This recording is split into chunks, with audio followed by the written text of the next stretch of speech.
ভাইয়া আমার জন্য কিছু এনেছো? এনেছি, তোর জন্য চিপস এনেছি। আর কিছু আনো নাই? আর কি আনবো? তোর জন্য কি বাজার কিনে নিয়ে আনবো নাকি?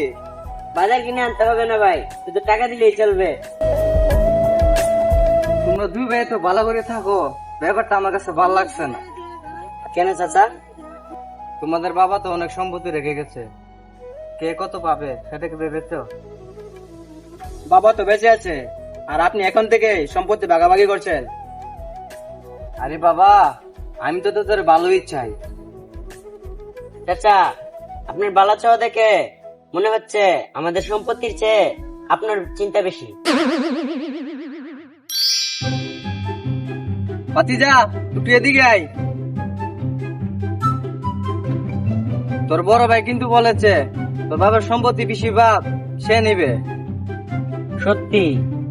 হ্যাঁ, আমি নিজের কানে শুনেছি।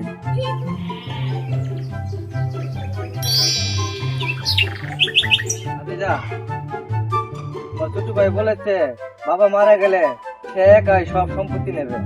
কি সে এমন বলেছে?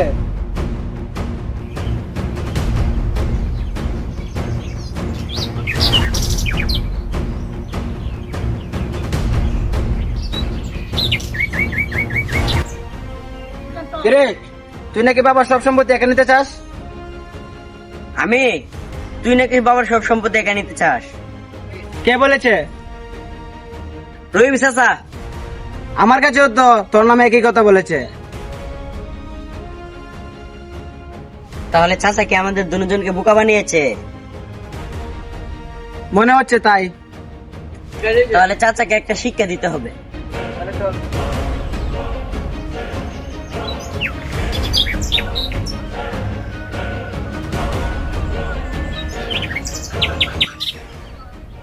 আচ্ছা, আপনি তো বলেছিলেন বাবার সব সম্পত্তি ছোট ভাইয়ের নামে দিয়ে দেবে। আরে আমাকে তো বলেছিলেন বাবার সব সম্পত্তি বড় ভাইকে নাকি দেবেন। আরে আমি তো মানে চাচা, আপনি আমাদের দুই ভাইয়ের মধ্যে ঝগড়া লাগাইছেন কেন? আরে আমি তো শুধু মজা করছিলাম। আরে চাচা, আপনার মজা দেখে তো আমাদের সংসার ভাঙার কারণ হয়েছিল।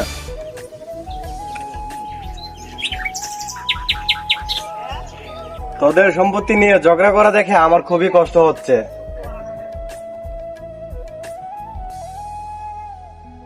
আমি যে সম্পত্তি রেখে যাব সেটা একদিন শেষ হয়ে যাবে, কিন্তু তোরা দুই ভাই একে অপরকে হারিয়ে ফেললে সে ক্ষতি কোনো সম্পত্তি দিয়ে পূরণ হবে না।